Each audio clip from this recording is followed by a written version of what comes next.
পৰৱৰ্তী পদৰ দ্বাৰা আমাক ভাগৱতে কি ক'ব গৈছে বা মহাপুৰুষে ইয়াৰ পৰা আমাক কি জ্ঞান দিব বিচাৰিছে আমি জানিবলগীয়া আৰু উত্তৰ পুৰুষক জনাবলগীয়া দিশ ইয়াৰ মাজত কি অন্তৰ্নিহিত হৈ আছে আমি সেই বিষয়ে আলোচনা কৰিম গতিকে ইয়াত পৰৱৰ্তী পদত কৈছে অনন্তৰে আশী নাৰদে বুলন্ত সোণৰে অবুধ কংস বসুদেৱ আদি কৰিয়া যতেক দেখয় যাদৱ বংশ নাৰদ আহি ক'লে হেৰা কংস তুমি অজ্ঞানী তুমি বসুদেৱকে প্ৰমুখ্য কৰি যিমান যাদৱ বংশ দেখিছা এইবোৰ সকলো মানে যাদৱ বংশ নন্দ আদি কৰি যতেক গোৱাল আছে মনুষ্যৰ ৰূপে ইটো হবে দেৱ জানিবি নিশ্চয় কহিলো তুত স্বৰূপে নন্দকে আদি কৰি যিমানবিলাক গোৱাল আছে এই সকলোবিলাক স্বয়ং দেৱতাৰ অংশ দৈৱকী যশোদা আদি কৰি যত সবে দেৱতাৰ নাৰী তই কাল নেমি আছিলি পূৰ্বত মাৰিলা তোক মুৰাৰী যশোদাকে প্ৰমুখ্য কৰি যিমানবিলাক নাৰী আছে এইবোৰ সকলো দেৱতাৰ অংশ আৰু তয়ো কালনেমী নামৰ এজন অসুৰ আছিলি তোক ভগৱন্তই মাৰিছিল দৈৱকীৰ গৰ্ভে উপজি দুনাই তোক মাৰিবন্ত হৰি এতিয়া আকৌ পুনৰ দৈৱকীৰ গৰ্ভত ভগৱন্ত জন্ম লৈ তোক আকৌ মাৰিব যাক জ্ঞাতি বুলি আপুনি মানস হবেও তুহুৰ বৈৰী তই যাক জ্ঞাতি কুটুম্ব বুলি ভাবিছ এই সকলোবিলাক তোৰ মহাশত্ৰু তোক মাৰিবাক সবাৰে যতন সত্তৰে চিন্ত উপায় সকলোৱে তোক কেনেকৈ মাৰিব পাৰে তাৰ চিন্তা কৰি আছে গতিকে তই নিজক বচাবৰ কাৰণে সোনকালে উপায় চিন্তা কৰ এহি বুলি উঠি লৰিলা নাৰদ হাতে দিব্য বিনা বাই নাৰদৰ বাণী শুনিয়া কংসৰ মহাক্ৰোধ গৈল মহাক্ৰোধ জ্বলি গৈল বসুদেৱ দৈৱ কিক আনি ঘৰে লোহা লগাই বান্ধি থৈল নাৰদে এই কথাখিনি কৈ যোৱাৰ পিছতেই বসুদেৱ দৈৱকীক আনি তেওঁ লোহাৰ কাৰাগাৰত আকৌ পুনৰ বন্দী কৰি ৰাখিলে তাসম্বাৰ পুত্ৰ উপজয় মাত্ৰকে ধৰি মাৰৈ তাবক্ষণে পিতৃ মাতৃ ভাতৃ একোৱে নমানে নিদাৰুণৰ ৰাজা মনে জন্ম হোৱাৰ লগে লগে পুত্ৰসকলক তেওঁ বধ কৰিছিল কাৰো কথা তেওঁ কাৰো উপদেশ নামানিছিল যাদৱ বংশক হিংসা কৰিবাক লাগিল কংস নীলাজ যাদৱ বংশবিলাক দেৱতাৰ অংশ বুলি নাৰদৰ মুখে জানি তেওঁলোকক এফালৰ পৰা ধ্বংস কৰাৰ প্ৰয়াস কৰিছে উগ্ৰসেন পিতৃ তাহাকো নিগ্ৰহী আপুনি ভুঞ্জয় ৰাজ আনকি তেওঁৰ পিতৃ উগ্ৰসেনকো তেওঁ পদচ্যুত কৰি তেওঁ নিজেই ৰাজ আসনত বহিছে অৰিষ্ট মুষ্টিক ধেনুক পুতনা প্ৰলম্ব বক চানুৰ বান জৰাখণ্ড একঠাই হুইয়া যতেক আনু অসুৰ সকলোবিলাকক আনি একস্থান কৰিছে যাদৱ গণক মাৰিব লাগিল ক্ৰুদ্ধ কৰি আখৰিষ যদুগণো পাছে মহাপীড়া পাই পলাই গৈলা দশদিশ যাদৱগণৰ ওপৰত যেতিয়া অত্যাচাৰ আৰম্ভ কৰিলে যদুগণ ভয়ত যেনি তেনি পলাবলৈ আৰম্ভ কৰিলে কংসৰ ভয়ত সৰ্বস্ব ত্যাগীয়া প্ৰাণৰ ৰাখি গৈল ভাগি সকলো ত্যাগ কৰি প্ৰাণ ৰাখি পেলাই তেওঁলোক পলাবলৈ ধৰিছে বিদৰ্ভ নৈষেদ কৈকেৰ কৌশল পাঞ্চালক লাগি এইবিলাক ঠাইলৈকে তেওঁ লোক পলাই গুচি গৈছে পলাইবে নপাৰি কতো জ্ঞাতিগণে কংসত লৈল শৰণ যিসকলে পলাব নোৱাৰিলে তেওঁলোকে কৃষ্ণতে গৈ কংসতে গৈ আশ্ৰয় ল'লেগৈ যদু ভুজ বিংচি বংশক দাৰুণে কৰিলে সবে উচ্চন গতিকে এই সকলোকে তেওঁ এফালৰ পৰা নিশেষ কৰিবৰ কাৰণে আৰম্ভ কৰিছে এইখিনিকে আমাক পদে কৈছে পৰৱৰ্তী পদৰ দ্বাৰা আমাক আকৌ কি ক'ব বিচাৰিছে আমি পদবন্ধে আলোচনা কৰিম কৃষ্ণ তৃতীয় অধ্যায় ছবি পাছে ছয় পুত্ৰ যেবে ঘূৰ কংসে মাৰিলে দুনাই দৈৱকীৰ গৰ্ভ ভৈল পৰম বৈষ্ণৱ তেজ যাহাৰ অনন্ত নাম অংকে উদৰত বাসালৈল ও হেন দেখি নাৰায়ণে হে আদেশ কৰিলা পাছে হে মহামায়া গোকুলক যাহা দৈৱকীৰ গৰ্ভ হৰি ৰোহিণীত থৈনিয়া যশোদাত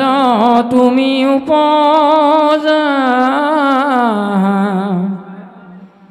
হে আমি উমা সাক্ষাতে গয়া দৈৱকীত উপজীৱ বসুদেৱে আনিবা সলাই দুৰ্গা ভদ্ৰা কালী আদি হইবে ক তোমাৰ নাম থাকিবা লোকৰ পূজা খাই হেন শুনি মহামায়া দৈৱকীৰ গৰ্ভনিয়া ৰোহিণীৰ গৰ্ভে দিলা ঠাৱ পাছে নগৰীয়া লোকে অন্য কহে কথা দৈৱকীৰ গৰ্ভ ভৈল শ্যাৱ এৰাম অনন্তৰে দেৱ হৰি ভকতৰ ভয় হাৰি বসুদেৱ মনে লৈলা বাস পৰম বৈষ্ণৱ তেজ মনে লয়া বসুদেৱ ভুজ যেন কৰন্ত প্ৰকাশ দৈৱকীৰ গৰ্ভে পাছে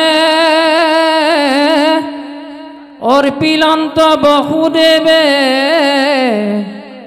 লৈলা বাস বিষ্ণু দৰতে যেন মতে পূৰ্ব দিশে হে আনন্দ চন্দক ধৈ দেৱী ধৰিলা সেহি মতে এৰাম হৰিক গৰ্ভত ধৰি প্ৰকাশন কৰা সতী বন্দী কৰি আছে কংস নিপে যেন আনো থানে আউৰ প্ৰকাশিবে নপাৰয় কুম্ভৰ ভিতৰ হুঞা দীপে অনেক দেখিলা কংসে দৈৱকীৰ দিব্য ৰূপ কৰৈ বন্দী গৃহক প্ৰকাশ বোলৈ মোৰ প্ৰাণ বৰি জানিলো নিশ্চয় কৰি এই উদৰত লৈ কৃষ্ণ এতিয়া পৰৱৰ্তী পদৰ যোগেদি আমাক কৈছে পাছে ছয় পুত্ৰ যেবে কুৰ কংসে মাৰিলেক দুনাই দৈৱকীৰ গৰ্ভ ভৈল ইতিমধ্যে 6টা পুত্ৰ কংসই বধ কৰাৰ পিছতো পুনৰ দৈৱকীৰ আকৌ গৰ্ভ হৈছে পৰম বৈষ্ণৱ তেজ যাহাৰ অনন্ত নাম অংশে উদৰত বাসা লৈল অনন্তয়ে বলৰাম ৰূপে আহি বৈষ্ণৱ তেজযুক্ত হৈ দৈৱকীৰ গৰ্ভজাত সন্তান হিচাপে বাহ লৈছে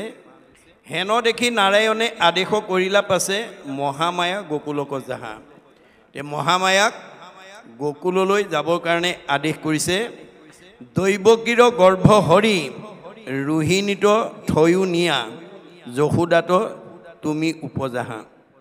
যে তুমি মহামায়াক কৈছে যে তুমি দৈৱকীৰ গৰ্ভজাত সন্তান ৰোহিণীৰ গৰ্ভলৈ নি যশোদাত তুমি নিজেই জন্ম ল'বা আমিও সাক্ষাতে গয়া দৈৱকীত উপজীৱ বসুদেৱে আনিবা সলাই আৰু মই নিজেও দৈৱকীৰ গৰ্ভত মানে গৰ্ভজাত সন্তান হ'ম আৰু বসুদেৱে মোক সলাই আনিব দুৰ্গা ভদ্ৰা কালী আদি হৈবেক তোমাৰ নাম আৰু তোমাৰ নাম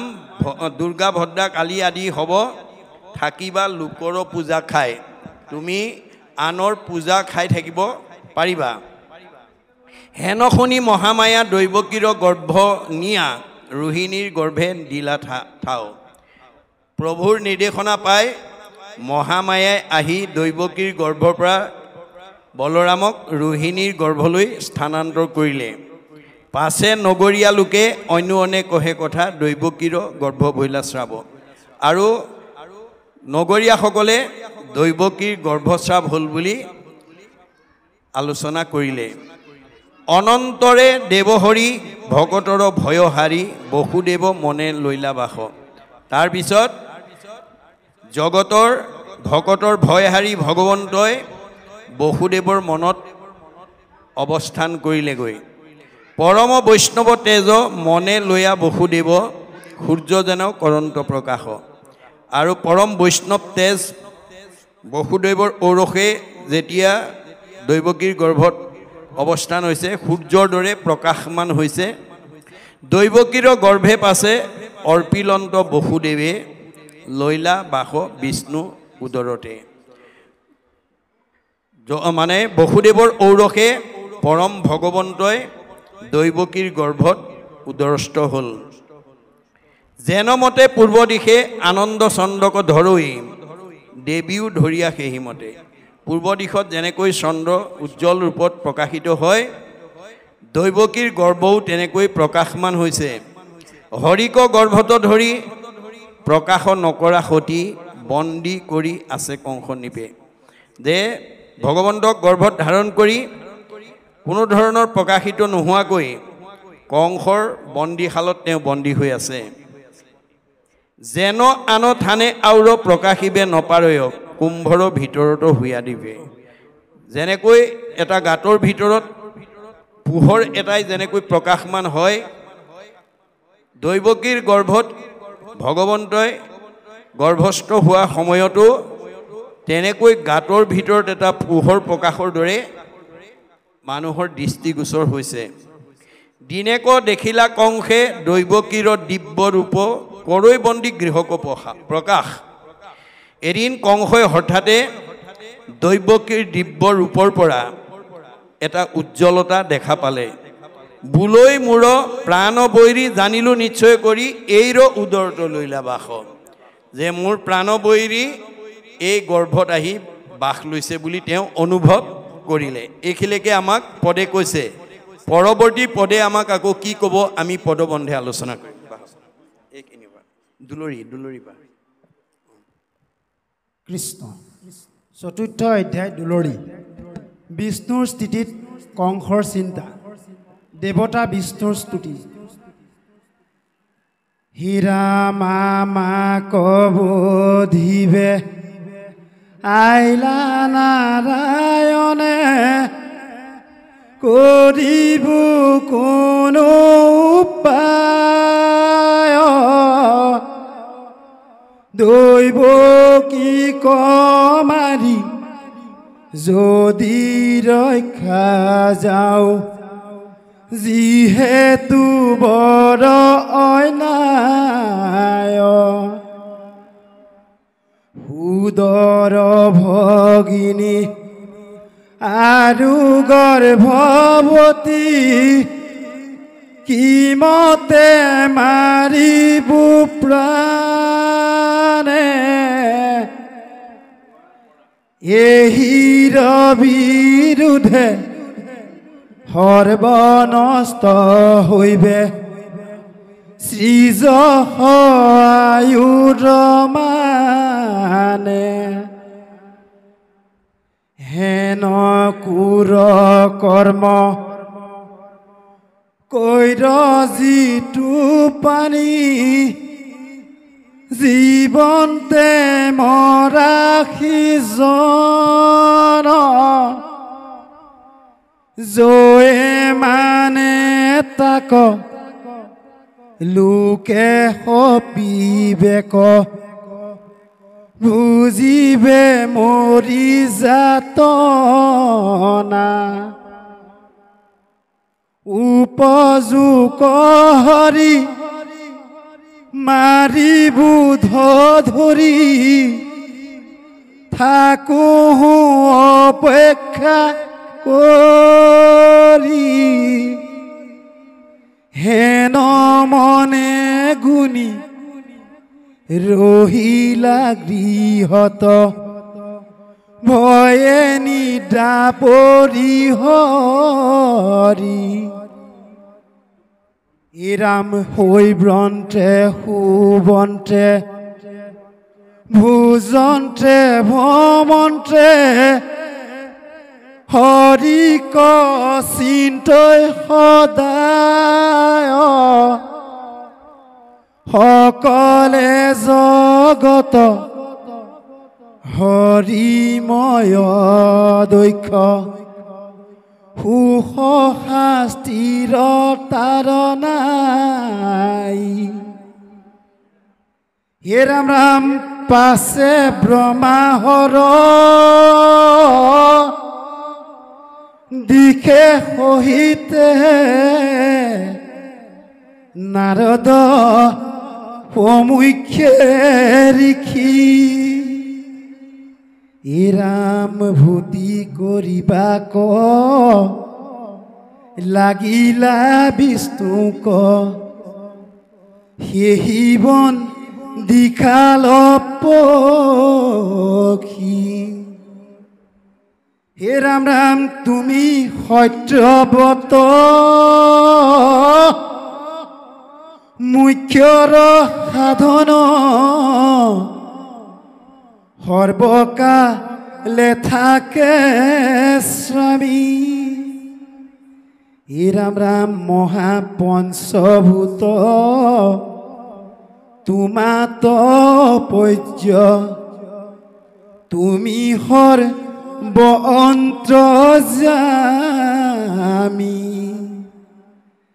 হে ৰাম সৃষ্টিৰ অন্তত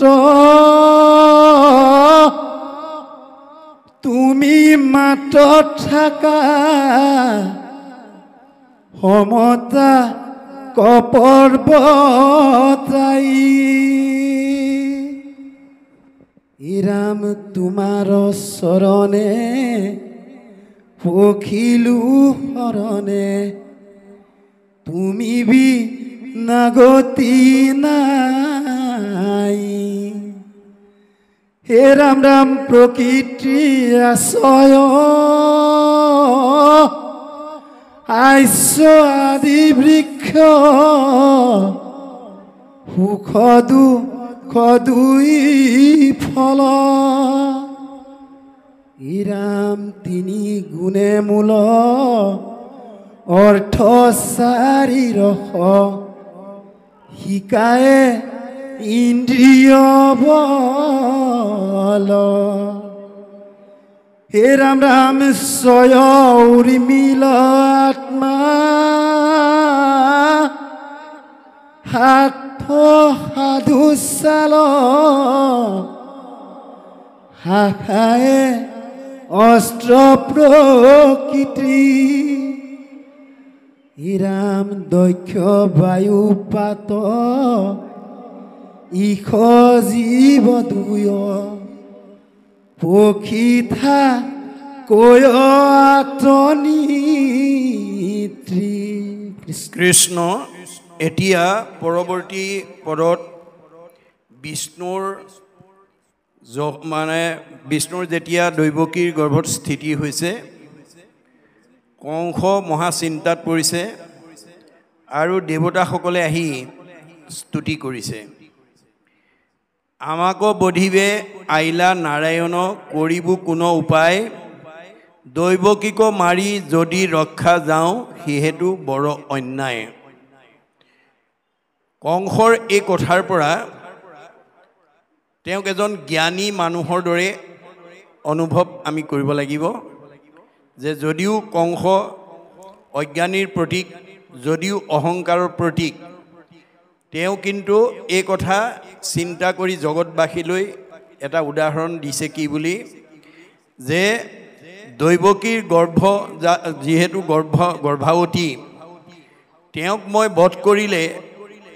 মোৰ প্ৰাণ বৈৰী হাতৰ পৰা মই নিজক ৰক্ষা কৰিব পাৰিম পিছে সমাজত মোৰ এটা ডাঙৰ গ্লানি হ'ব গতিকে সমাজৰ গ্লানি কৰ্ম কৰাটো মোৰ পক্ষে উচিত নহয় সুদৰ ভগিনী আৰু গৰ্ভৱতী কি মতে মাৰিব প্ৰাণ ইফালে মোৰ নিজৰ সুদৰৰ ভনী তাতে তেওঁ গৰ্ভৱতী মই কেনেকৈ তেওঁক হত্যা কৰিম এহিৰ বিৰুদ্ধে সবে নষ্ট হইবে শ্ৰী যশ আয়ু মানে আৰু এক যদি মই বিৰোধ কৰোঁ অন্যায় কৰোঁ মোৰ শ্ৰী যশ মান যশস্যা সকলো নষ্ট হ'ব হেন কুৰ কৰ্ম কৰৈ যিটো প্ৰাণী জীৱনতে মৰা সিজন এনেকুৱা ভুল কাম যিবিলাক মানুহে কৰে সেইসকল জীয়াতে মৰা তুল্য এই কথা উল্লেখ কৰিছে জীয়ই মানে তাক লোকে সাপিবেক ভুঞ্জিবে মৰি যাতনা এনেকুৱা অসৎ কাম কৰা মানুহবিলাকক মানুহে খাও দিব আৰু খাও দিয়াৰ লগে লগে তেওঁ নানান ধৰণৰ দুখ ভুগিব লাগিব আৰু ভুঞ্জিবে মৰি যান্তনা আৰু মৰাৰ পিছতো বহুত যান্তনা ভুগিব লাগিব উপযোগ হৰি মাৰিবহো ধৰি থাকোঁ অপেক্ষা কৰি তে মই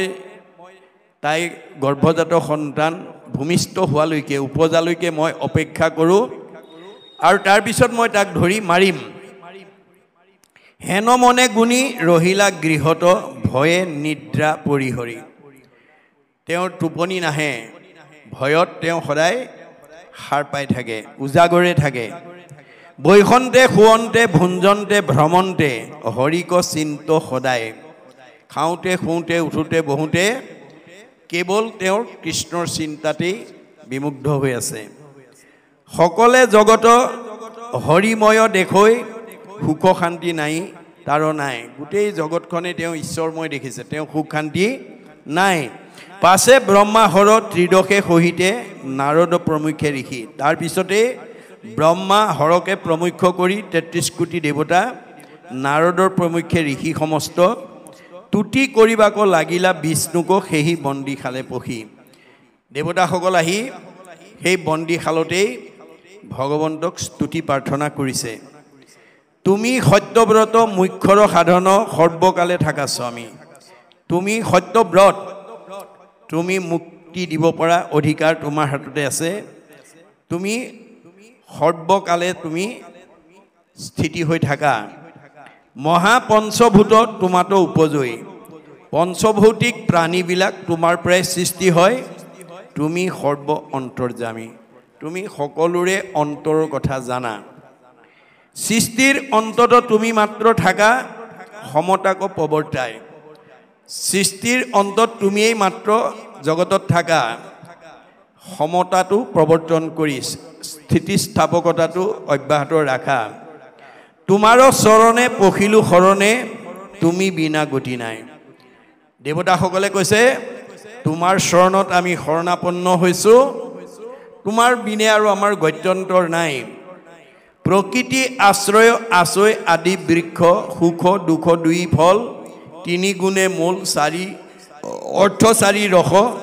শিপায়ে ইন্দ্ৰিয় বল গতিকে তুমি প্ৰকৃতিক আশ্ৰয় কৰি আদি বৃক্ষৰূপে আছা সুখ আৰু দুখ হৈছে তোমাৰ ফল আৰু তিনি গুণেই হৈছে মূল আৰু চাৰি ৰস শিপাবিলাকে হৈছে ইন্দ্ৰিয়ৰ বল ছয় উৰ্মি আত্মা হাত ধাতু ছাল শাখায়ে অষ্ট প্ৰকৃতি 6 উৰ্মি আত্মা আৰু 7 ধাতু হৈছে ছাল শাখাই হৈছে অষ্ট প্ৰকৃতি 10 বায়ু পাত ইহ জীৱ 2 পক্ষী ঠাকৈ আত নীতি গতিকে এই জোপা বৃক্ষতে 10 বায়ু আছে আৰু ইহ জীৱ দুটা মানে আত্মা পৰমাত্মা ৰূপে দুটা পক্ষী ৰূপে নিতে সদায় এই জোপা বৃক্ষতে বিদ্যমান হৈ থাকে অৰ্থাৎ মনুষ্য শৰীৰটোক এজোপা বৃক্ষৰ লগত তুলনা কৰিছে মনুষ্যৰ বৃক্ষ গতিকে পঞ্চম অধ্যায়ৰ মাজেদি ছবিৰ যোগেদি আমাক আকৌ কি ক'ব বিচাৰিছে আমি পদবন্ধে আলোচনা কৰিম কৃষ্ণ পঞ্চম অধ্যায় ছবি হেনয় সংসাৰ বৃক্ষ তোমাত তেখে উপজয় মহাজ্ঞানী গণে আকৌ জানে মায়াহে মোহিত মন যিটো অপণ্ডিত গণ তোমাক কবি বিধ কৰি মানে এ ৰাম সন্তৰক্ষৰ হেতু বহুবিধ ধৰা ৰূপ দুজনক বিনাশিবা বলে হে ৰাম ৰাম তোমাৰ চৰণে নাৱে নোখোজো সমানে কৰে সংসাৰক ভকত সকলে হে ৰাম আপুনি ভকতে তৰি ইঠাতে গৈ লৰি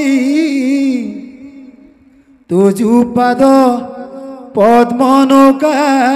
দুই হে ৰাম মুক্ত ভৈলো বুলি যিটো তোমাৰ চৰণ ৰৈ দুনাই সিটো পৈৰভস্ত হৈ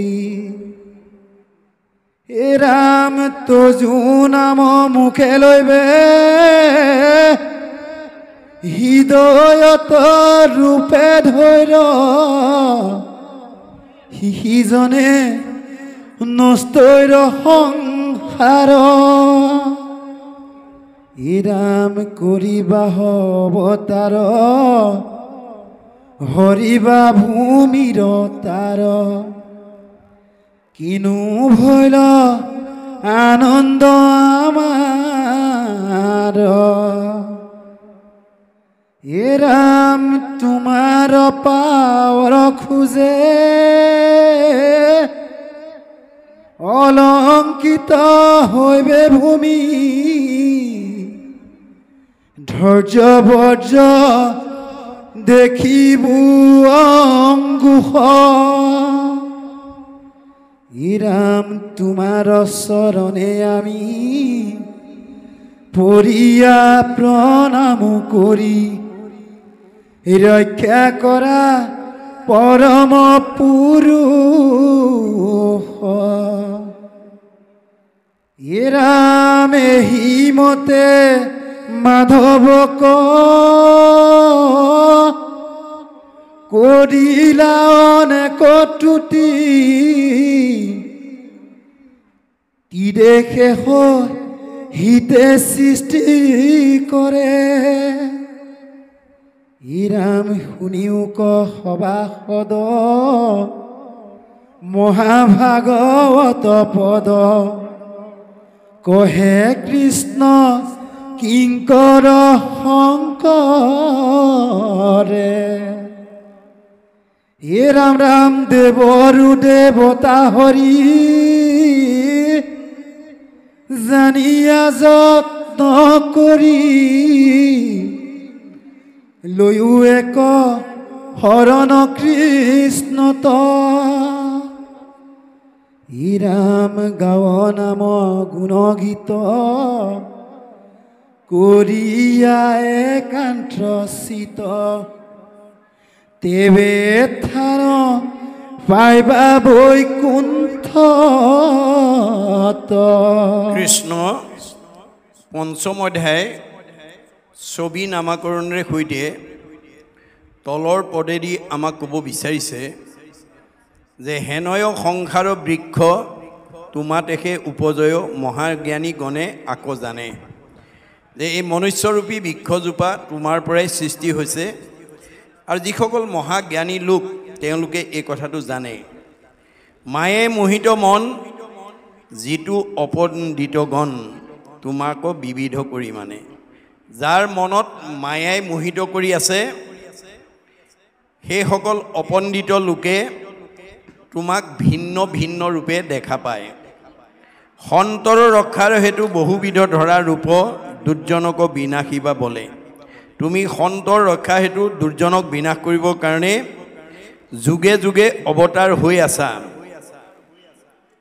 তোমাৰ চৰণ নাৱে গুখোজ সমান কৰে সংসাৰক ভকতসকলে যে তোমাৰ চৰণত আশ্ৰয় গ্ৰহণ কৰি ভকতসকলে এই সংসাৰ সাগৰখন গুখোজৰ দৰে উদ্ধাৰ হ'ব পাৰে আপুনি ভকতে হৰি তৰি ইঠাওতে গৈল এৰি তজুপদ পদ্ম নৌকা দুই যে ভকতসকলে এই ঠাইতে তোমাৰ চৰণ চিন্তা কৰি ইয়াৰ পৰা বিদায় লৈছে মুক্ত ভৈলু বুলি যিটো তোমাৰ চৰণ এৰৈ আৰু মুক্তি পালো বুলি যিসকলে তোমাৰ চৰণ ত্যাগ কৰিব দুনাই সিটো পৰিভ্ৰষ্ট হৈ সি পুনৰ আকৌ এই সংসাৰলৈ ঘূৰি আহিব লাগিব তজু নাম মুখে লৱৈ হৃদয়ত ৰূপ ধৰৈ যে তোমাৰ নাম মুখত লৈ হৃদয়ত যি ৰূপ চিন্তা কৰে শিশিজন নিষ্ঠৰৈ সংসাৰত তেওঁলোকে এই সংসাৰৰ পৰা উদ্ধাৰ হ'ব পাৰে কৰিবাহা অৱতাৰ হৰিবা ভূমিৰ ভাৰ কিনো ভৈল আনন্দ আমাৰ দেৱতাসকলে কৈছে তুমি অৱতাৰ হৈ ভূমি ভাৰ হৰণ কৰিবা এইটো আমাৰ এটা পৰম আনন্দ তোমাৰো পাৱৰ খোজে অলংকৃত হৈবে ভূমি ধৈৰ্য বৰ্জ দেখিব অংকুশ যে তোমাৰ ভৰিৰ পঞ্চচিহ্ন পৰি এই ভূমি অলংকৃত হ'ব তোমাৰ চৰণে আমি পৰিয়া প্ৰণাম কৰোঁ ৰক্ষা কৰা পৰম পুৰুষ দেৱতাসকলে কৈছে যে তোমাৰ চৰণত পৰি আমি প্ৰণাম কৰিছোঁ তুমি আমাক ৰক্ষা কৰা এহিমতে মাধৱক কৰিলা অনেক তুতি ত্ৰিদশে সহিতে সৃষ্টি কৰে ৩৩ কোটি দেৱতাক লগত লৈ সৃষ্টিকৰ্তা ব্ৰহ্মাই ভগৱন্তক দৈৱকীৰ গৰ্ভত থাকোঁতেই স্তুতি প্ৰাৰ্থনা কৰিছে শুনি ইয়াৰ পিছতে মহাপুৰুষে আমাক উপদেশ দিব বিচাৰিছে শুনিওক সভাসদ মহাভাগৱত পদ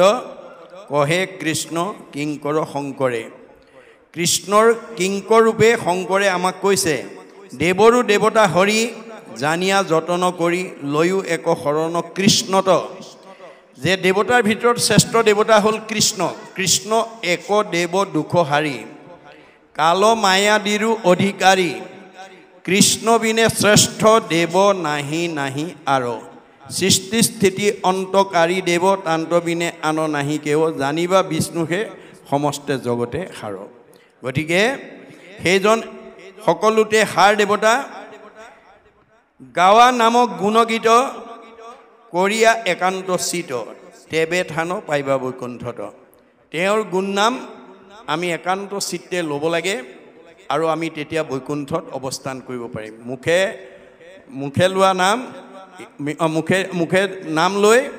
হৃদয়ত ৰূপ চিন্তা কৰিব লাগিব গতিকে ইয়াতকৈ আৰু ধৰ্ম নাই sing of Hari with his from in heart no' other virtue is greater than names worth বুলি কৈছে দাৰ্শনিক পণ্ডিতে কৈছে মুখে বোলা ৰাম হৃদয়ে ধৰা ৰূপ এতেকে মুকুতি পাইবা কহিলো স্বৰূপ কৃষ্ণ পৰৱৰ্তী পদে কি কৈছে আমি আকৌ পুনৰ আলোচনা কৰিম কৃষ্ণ শুনিও কভিপায় আত পৰে পুণ্য নায় হৈবে শুদ্ধ মহা অন্ত জাতি ইৰাম পৰমা বান্ধৱ নাম যিটো লৈব বিশ্ৰাম তাৰ হাত কাৰ্য সাধ্যয়াতি হে ৰাম ৰাম দহৈব পাতক গণ পুণ্য কৈৰ উপাৰ্জন বিৰকিত মিলৈ বিষয়ত হে ৰাম কৃষ্ণৰ চৰণে প্ৰেম ভকতিক উপজাবে পাৱৈ বিষ্ণু জ্ঞান মহাতন্ত্ৰ হে ৰাম ৰাম মায়া কুদহবতাৰ কৰৈ মহা উপকাৰ দেখা কেন ধৰ্ম একান্ত হে ৰাম যিটো পূৰ্ণানন্দ হৰি তেন্তেৰে কৰি থৈয়া নাম হৈবে উপশান্ত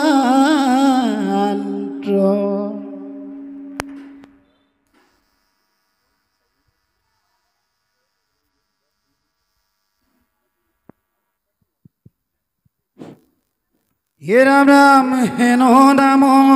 আছে কাছে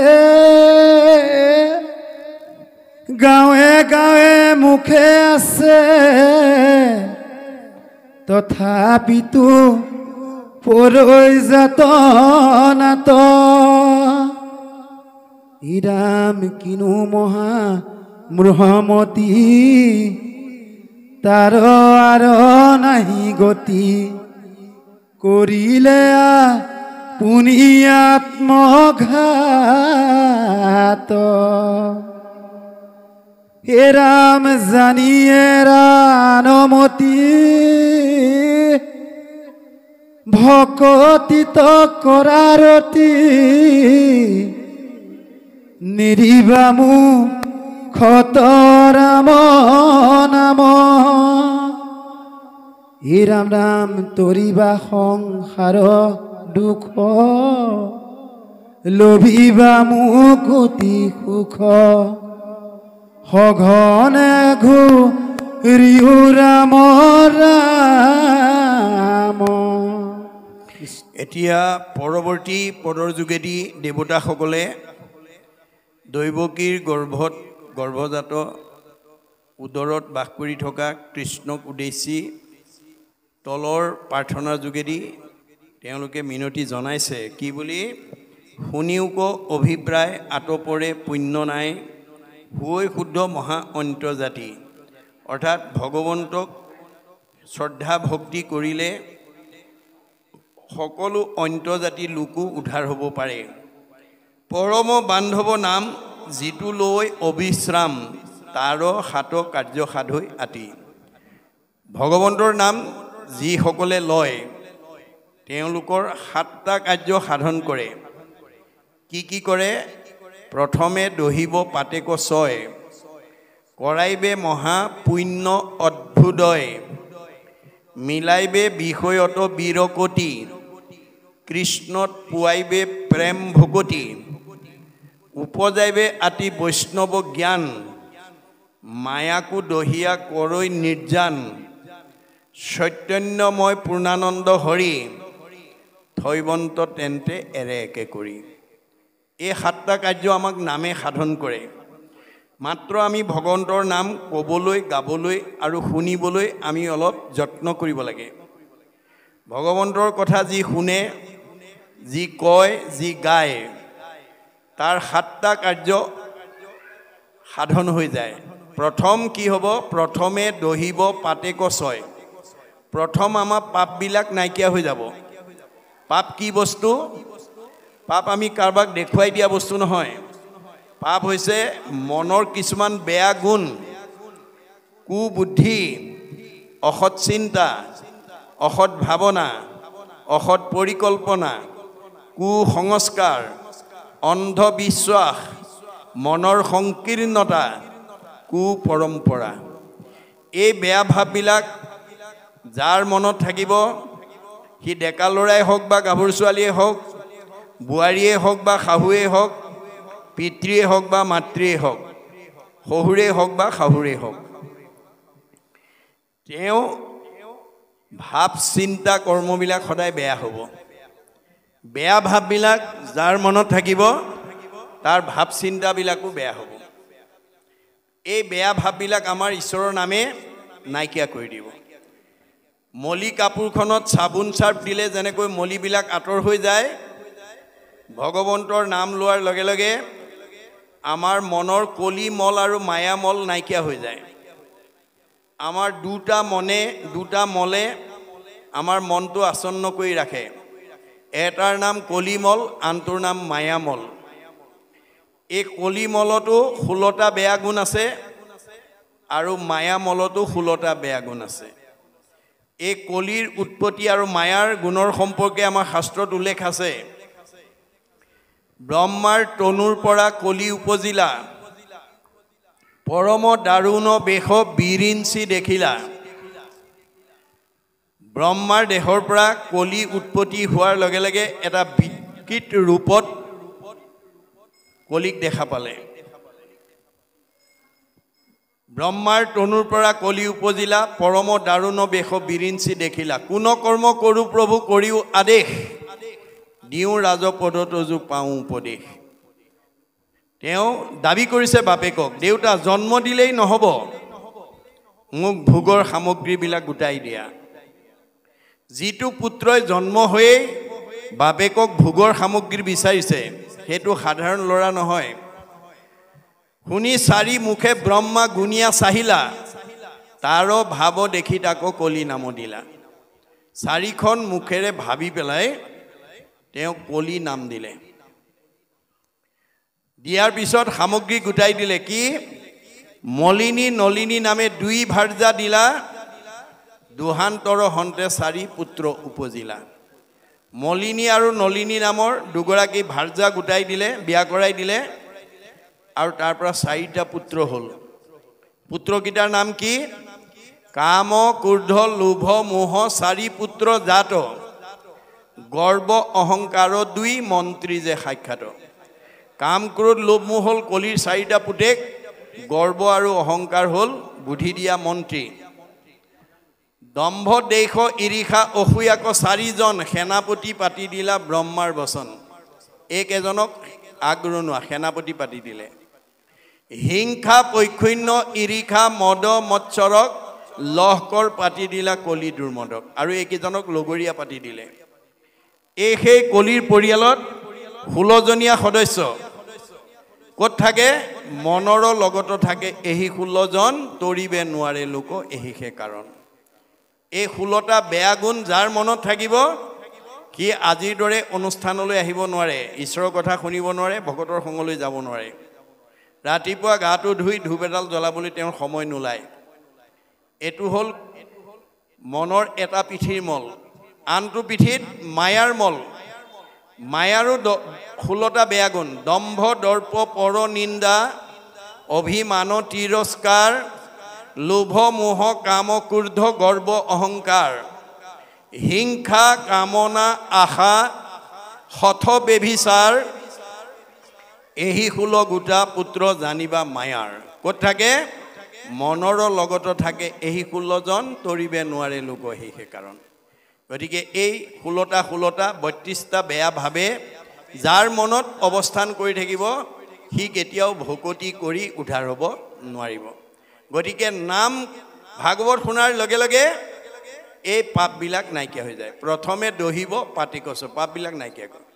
পাপ যেতিয়া নাইকিয়া হ'ব, কৰাইবে মহাপুণ্য অদ্ভুত হয়, তেতিয়া পুণ্য আহি যাব। পাপ আঁতৰি যোৱাৰ লগে লগে, আন্ধাৰ আঁতৰাৰ লগে লগে যেনেকৈ পোহৰ আহে, আমাৰ মনৰ পৰা বেয়া ভাৱবিলাক আঁতৰ হোৱাৰ লগে লগে ভাৱৰ উদয় হ'ব। কৰাইবে মহাপুণ্য অদ্ভুত হয়। মিলাইবে বিষয়ত বীৰকতি। আগতে ঘৰখন এৰি, ল'ৰা ছোৱালীকেইটা এৰি এখন্তেকো নামঘৰলৈ আহিব ইচ্ছা নকৰে পিছে ভাগৱতে কৈ দিলে নকৰিও জন্ম বিধা শুনা ইটো কৃষ্ণ কথা ফুৰা ৰাম নাম গলে বান্ধি ঐতো আয়ু পাত ভৈলে ঘূৰ পৰ লোকে গইলে আকে লাগি মৰি বাহা কান্দি তুমি যিবিলাকক লৈ পেলাই আবদ্ধ হৈ আছা তুমি যাবৰ সময়ত এৰতিও নিব নোৱাৰিবা গতিকে এইবিলাকতে লাগি নাথাকিবা এইবোৰ মায়া আজি আছে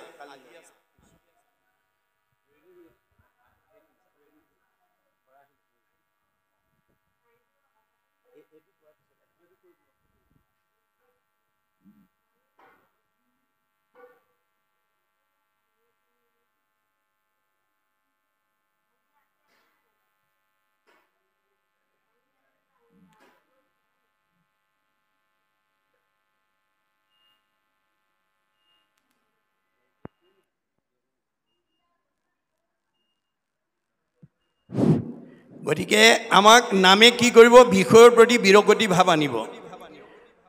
মিলাইবে বিষয় অত বিৰকতি কৃষ্ণত পুৱাইবে প্ৰেম ভগতি তেতিয়া কৃষ্ণ কথা কেনেকৈ শুনিবলৈ পাওঁ গাবলৈ পাওঁ ক'বলৈ পাওঁ এই ভাৱটো আমাৰ বাঢ়ি যাব উপজাইবে আতি বৈষ্ণৱ জ্ঞান আমি যে সকলো ঈশ্বৰৰ সন্তান হেতু আমাৰ ভাৱ হৈ যাব মায়াকো দহিয়া কৰৈ নিৰ্যান আপোনপৰ ভাৱবিলাক নাইকিয়া হৈ যাব এনে মায়াকো দহিয়া কৰৈ নে চৈতন্যময় পূৰ্ণানন্দ হৰি তেতিয়া সেই পূৰ্ণানন্দ হৰিৰ লগত আমাক একে কৰি দিব এয়াই হৈছে নামৰ মহিমা গতিকে এইখিনি আমাক দূৰ কৰিব দহবৈ পাদকছয় পুণ্য কৰৈ উপাৰ্জন বিৰকতি মিলৈ বিষয়ত কৃষ্ণৰ চৰণে প্ৰেম ভকতি উপজাইবে পাৱৈ বৈষ্ণৱ বিষ্ণু জ্ঞান মহাতত্ত্ব এই তত্ত্ব আমাৰ উপলব্ধি হ'ব মায়াকো দহয় তাৰ কৰৈ মহা উপকাৰ দেখা কেন ধৰ্ম একান্ত যিটো পূৰ্ণানন্দ হৰি তেন্তে এৰে একে কৰি থৈয়া নাম হৈবে উপশান্ত আৰু আমাক গৈ পেলাই য'ৰ পৰা আহিছোঁ তাত লগ লগাই দিয়াৰ পিছতেই নাম শান্ত হ'ব হেন নাম আছে কাছে গাঁৱে গাঁৱে মুখে আছে তথাপিতো পৰৈ যাতনাত এই নাম আমাৰ সকলোৰে হৃদয়তে আছে আৰু মুখে গাব পৰা শক্তিও আছে তৎসত্ত্বেও আমাৰ বহুতে ঈশ্বৰৰ নাম নাগাই নকৈ বিভিন্ন যাতনাত বিভিন্ন দুখ কষ্টত ভুগিব লগা হয় কিন্তু কিনো মহা এতিয়া কৈছে হেন নাম আছে কাছে গাঁৱে গাঁৱে মুখ আছে তথাপিতো পৰৈ যাতনাত কিনো মহা মূঢ়মতি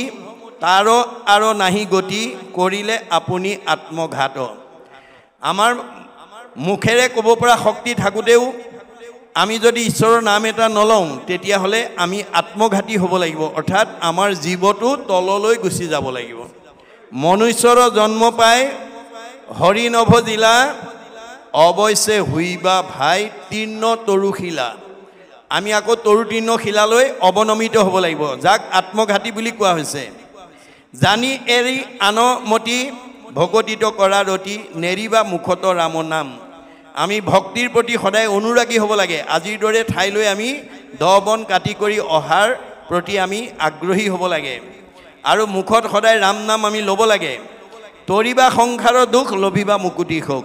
তেতিয়া আমাৰ সংসাৰ দুখবিলাকে আমাক চুব নোৱাৰে আৰু মুক্তিৰ সুখ আমি জীয়াই থাকোঁতে ইয়াত উপভোগ কৰিবলৈ পাম সঘনে ঘোষিও ৰাম নাম সদায় যাতে আমি ব্ৰজৰ গোপীবিলাকৰ দৰে কৰ্মৰ মাজতে আমি যাতে ঈশ্বৰৰ নাম লৈ থাকিব পাৰোঁ হাতে কৃত কাম মুখে ৰাম নাম ঘৰো সাৰি আছে বৰগীতো গাই আছে ঘৰো চফা হ'ব দেহা মানে হৃদয় চফা হ'ব কাপোৰত চাবোনো মাৰি আছে ঘোষাও গাই আছে কাপোৰো চফা হ'ব হৃদয় চফা হ'ব ভাত ৰান্ধিও আছে দিহানামো গাই আছে এই ধৰণে কৰ্মৰ মাজেদি আমি ঈশ্বৰৰ নাম যাতে ল'ব পাৰোঁ তাৰ কাৰণে আমি কি কৰিব লাগিব অভ্যাস কৰিব লাগিব গতিকে অভ্যাসে আমাৰ ইন্দ্ৰিয়বিলাকক সংযম কৰি পেলাব আৰু ঈশ্বৰৰ ভক্তি পথত আমাক আগুৱাই লৈ যাব